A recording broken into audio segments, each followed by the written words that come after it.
Ini saya nak tunjukkan pasal video dekat YouTube ni. Sebagai contoh, video yang ni kan. Contoh kalau korang nak komen. Ni test komen. Dia akan kata this action isn't allowed sebab only subscriber can comment. Untuk setting macam ni, saya tunjukkan cara dia. Buka Komo punya YouTube Studio. Pergi dekat content Komo. Pilih video. Kemudian tekan edit.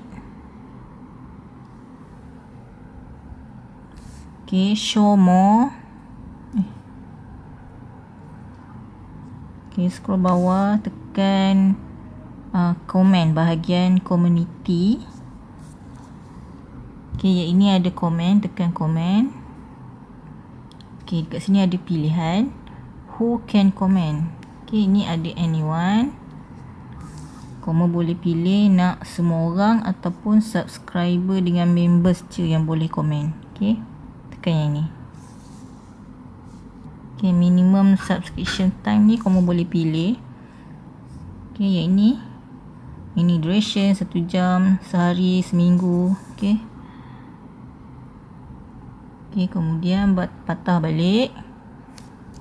Kemudian tekan save.